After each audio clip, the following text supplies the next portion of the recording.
ยังสรณังเวนะพุทธังรัตนังคาถาโยพนามาสี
สัพเพสัตตา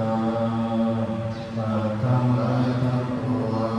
ที่เป็นเพื่อนทุกข์เกิดแก่เจ็บตายด้วยกรรมทั้งหมดทั้งสิ้นถ้าเวลาหมดบุญจงเป็นสุขเถิด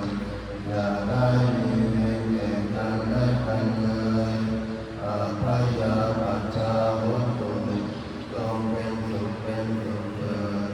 อย่าได้เบียดเบียนซึ่งกันและกันเลย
ภวันตรายทั้ง